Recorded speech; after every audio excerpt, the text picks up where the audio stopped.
If you're a pilot in the general aviation community and you've wondered if a bush plane can fit your mission, let's talk about the 3 reasons why you need a bush plane.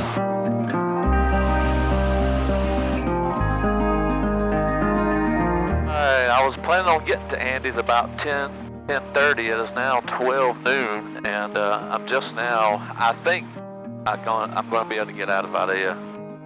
May not be. I'm going to just jump up real quick and see. Oh yeah. The ceilings are a little low, but not bad. I can get in. Now I preface this by making this point. If your mission is to, maybe you're a business owner and you go from point A to point B and you need to do it really fast, or let's just say you have kids in college, they live several states away and you want to be able to visit them and you need to go long distances really fast, then I get it. This is probably not for you. But if you're like me and you're a general aviation pilot and you're just here for the fun of it, you're here for a good time, you're using this as a hobby, this could be for you. Real quick, on my way to Andy's house, but there's a little bar right here we like to land that I call the corner bar, which if you watched the last video I posted, we actually camped on it with the boys. A really cool, quick overnight trip. I really don't need to be playing on it because I need to get to Andy's before the rain comes, but golly, how do you pass up the opportunity?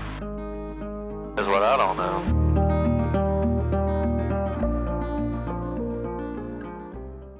Just wanted to get my wheels dirty just for a second. If you're going to be flying in, like, I'll just say it, sketchy weather, it's not like bad thunderstorms that would get you knocked around. It's just cloud cover. The ceiling's getting low is what we're fighting.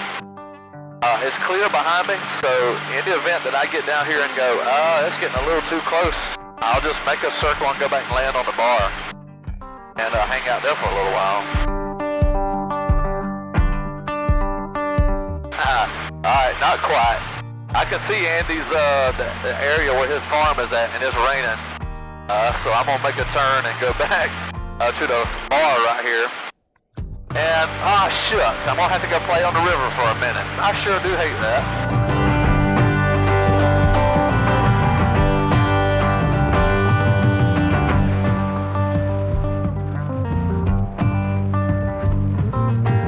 All right, starting to sprinkle on me. Luckily, I was right here at the corner bar and I had just touched down on it, really just to dirty up my tires.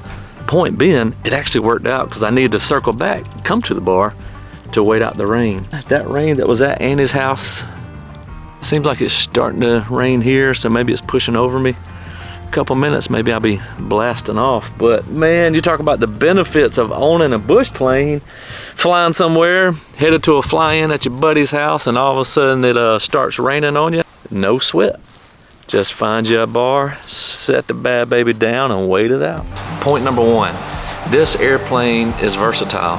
Even though this airplane is thought of most commonly for landing on gravel bars and short takeoff and landing and these really impressive things that you see on social media, it's also capable of cross-country travel. I still can go down to St. Simon's and travel with friends to eat dinner. As long as you're not in a hurry, you can still take this thing across country, right? Just this year, I've traveled to Wisconsin from Georgia and Arkansas from Georgia. Both 8 to 10 hour flights. And while yes, you could do that much quicker, let's say in an RV6 like Daniel and Dylan, it's still possible as long as you're not in a hurry. Point is, just because it has big tires doesn't mean you can't enjoy the traditional $100 hamburger missions in an airplane. I mean, point proven with the versatility of a bush plane, right? And this was what I mean. I have a bush plane.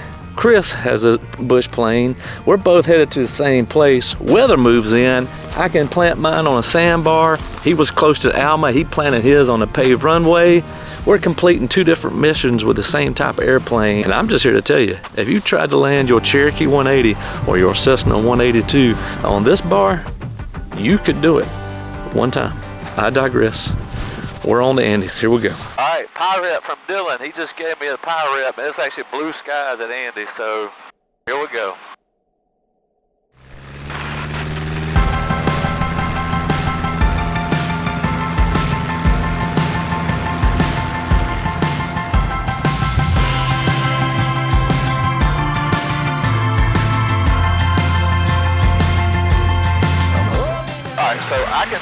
rain that was coming this way, and I'm actually going to hit a little bit of it. I'm going to go to the north of it just a tad. I think if I swing out around it, I'll be just fine. What's incredible about my visibility is I clean my windows with AeroGuard. Y'all know I've been talking about that in the past couple videos. This video is not sponsored by AeroGuard, so this is my honest opinion. It is the best window cleaner slash plastic cleaner that I've ever used. If you're a pilot, you need to try it. You owe it to yourself. And what I will say is, I'll leave the link down in my description. Click on it. It'll save you 15% off your order. Or if you check out, use code Brian Screws, and it'll save you 15%. And I promise you, you won't regret it. Point number 2 is it begins to open doors. And what I mean is, in my Piper Cherokee, there were places that lengthwise I could have gone, but I just would have not had the confidence, or it would have been questionable if I could get in and out. Take for instance like grass strips. Now you go somewhere like Triple Tree over here on the East Coast where it's like a gazillion miles long and it's turf grass and it's perfectly manicured. You can land anything out there. But let's take today, we're going flying to Andy's farm for a fly-in. The grass strip at his farm is in good shape, it's fairly smooth, and that's a decent length. But in a general aviation aircraft, the traditional kind, like a Cessna or Piper Cherokee, anything like that, there may be a point where it's questionable, depending on your skill level, as if you can get in or out. But in a bush plane, not only can I do the longer cross countries to go get the $100 hamburger, but it also opens up those possibilities of getting in and out of these grass strips at people's farm and private property so that you can get out and enjoy that side of aviation as well. All right, I found Andy's farm. There's so many chicken houses down here, I always have to kind of look for it. All right, it's starting to drizzle a little bit. Good thing I got my AeroGuard on my windshield, so I can, it's just keeping the water beating off. At any moment, place and any time, I'm always open, it's never closing time. Ooh, that was smooth as silk. All right, Andy, that's twice I've landed out here at the farm and got 2 perfectly good landings under my belt. Made it to the farm, let's go. Chris just landed in his Highlander, I believe. And anyway, everything cleared out just in time for us to be able to make it. So I'm gonna go say hey to everybody and find us a hamburger. He made it. Hey, brother, how you doing? Yeah. I was like, man, I'm about to shoot the RNAV over here. I know. Well, Dylan FaceTimed me and it was clear blue skies. Well, I say clear, like it was a bunch of blue. Yeah. And as I started coming in, I was like, it's starting to rain on How again. you doing, What's man? up, Good brother? to Good to see see you, you, Hey, man. been watching all your stuff. Man, I'm glad. We've been... In your interview the other day, I got to listen to that going and coming from work. Yeah, yeah. We've had a good time with it. All right, just ate a hamburger and some of Melody's famous chocolate delight. It was delicious. The rain is still trying to sprinkle on us. The weather's just trying to crimp our style a little bit. Tony and Robert are about 5 minutes out. A couple of us are gonna go hit some sandbars. So just the benefits of having a bush plane that'll do both general aviation cross country and stove flying.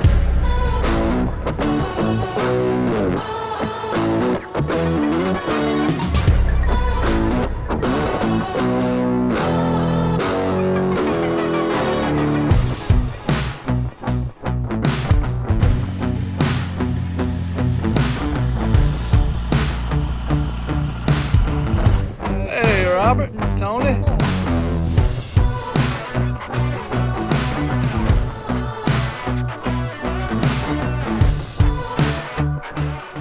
All right, I'm just gonna get out here and play a little bit.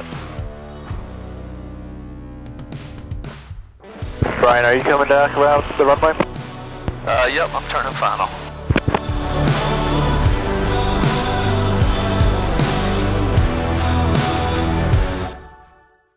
I've got y'all outside.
I knew if I got up and made a couple laps that it would get everybody fired up, ready to fly. And as you can tell, everybody is fired up and flying.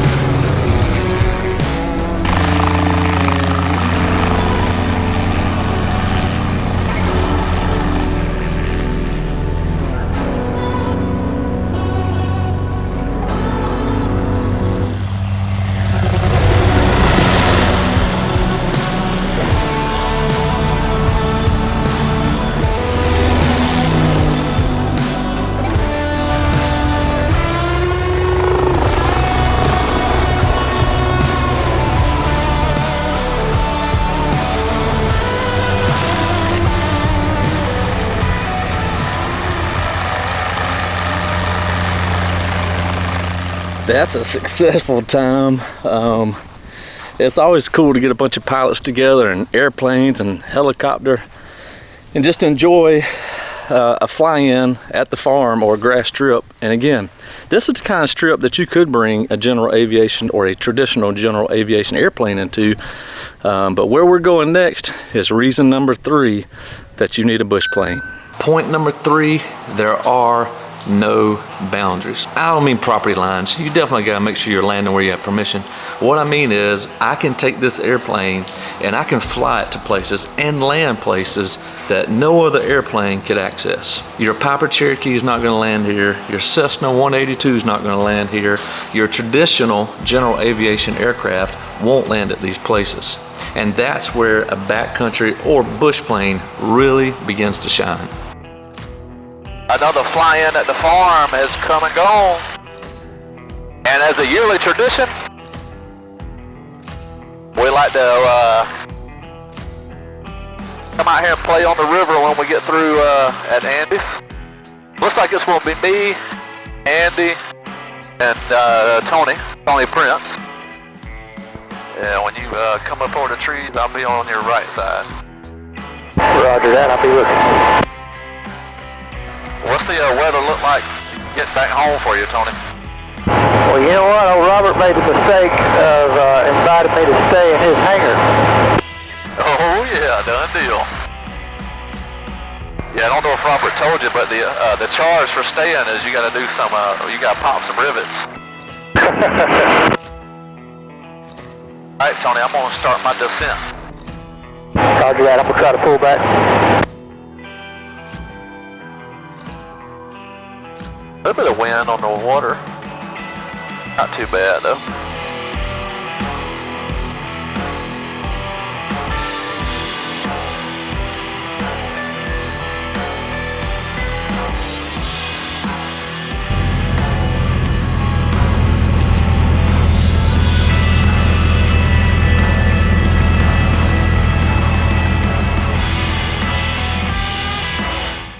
Boy, you made that look easy.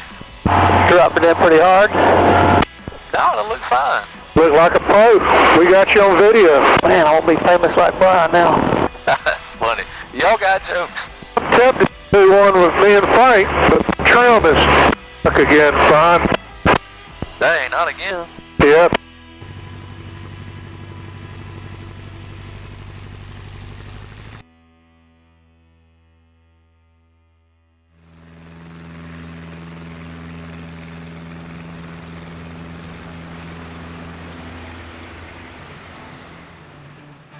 Read, Andy. About 4 miles out. Roger. I see you surfing, right? Yeah.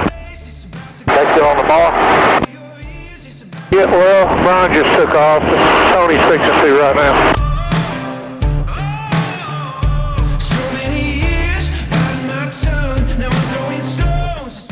Alright, I'm gonna circle to the right also, Andy. I'm Tony. I'm trying to come into the inside of you and take a look at this bar back here. Roger.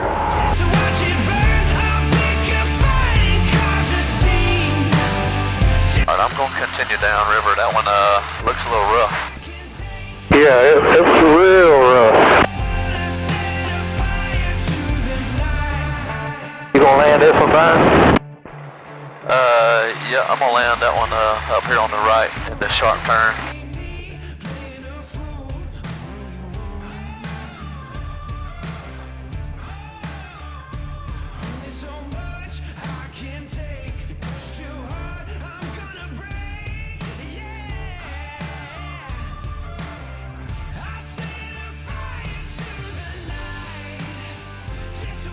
Yeah, I didn't really like that one. I had to do some turning in my stop.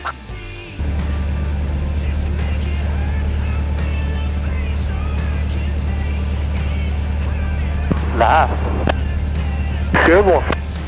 Yeah, you got that thing dialed in, buddy. Yeah, I don't think I could have done this with them 20-inch tires.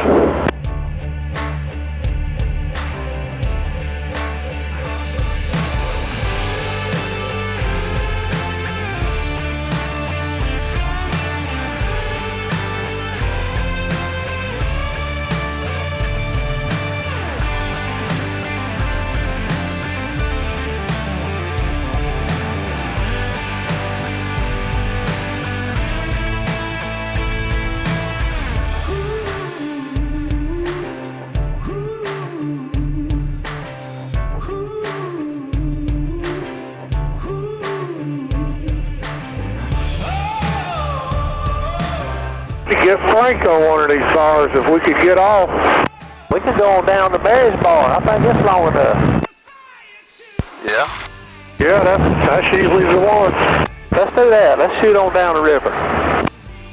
Going to Mary's bar. Robert has Frank with him, and so they're full at max gross probably. But at least they're heavy with 2 people and fuel in there. So we're gonna go down to Mary's bar. It's long, straight, pretty smooth, and so Frank can get on a bar. It's around your next bend right there, Brian. Okay. Hey, we got time for this one here. We're gonna have to head to the barn. It's gonna get dark on us. Yes, sir. I don't want anything to do with that. I'll be following you.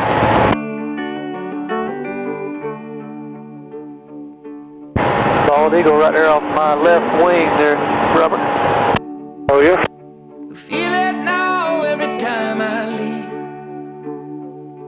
It hits me hard and it cuts me deep. They look good, Brian? Oh, yeah. All right, I'm right behind you. Come on in. 1,000 miles from you.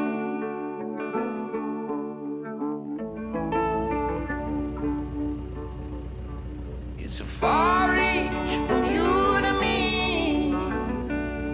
I feel the time and the space between. It's 1,000 miles of loneliness. 1,000 miles from you. Buddy, I don't want to give you the big head, but you got that thing dialed in. That's good. Don't he? That thing is looking mean with those 26s. Thank you, guys. On my mind leads to you. It leads to you. Every mile on my path leads to you. It leads to you.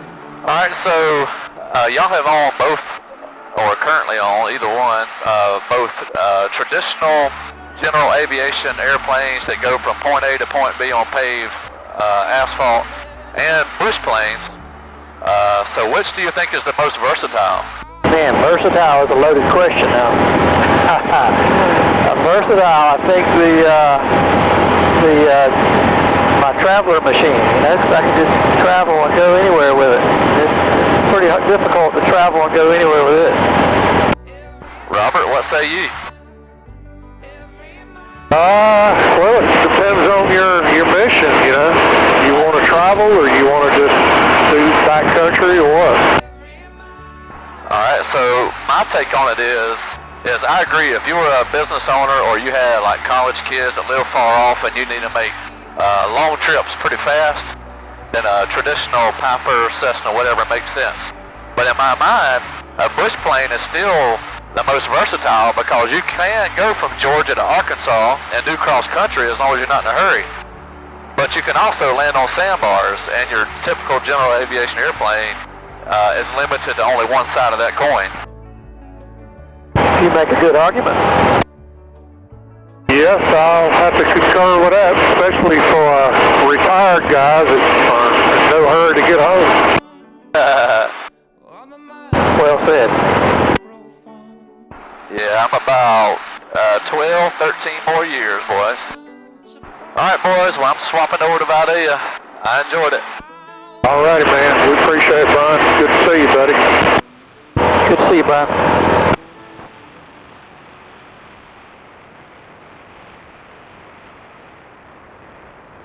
So maybe a little controversial of my opinion, but that's my opinion. I think having a bush plane is quite more versatile than you would think, as long as you're not in a hurry. But drop a comment down below, let me know what you think. Now, a couple times you heard me talk about how much I've enjoyed my clean windshield because of AeroGuard. I think every pilot should give it a try. I'm gonna leave a link down in my description. Click on it, it'll save you 15%. Or if you go to the website, use code BrianScrews at checkout, and it'll save you 15%. Either way, that's a wrap. I'll see you on the next one.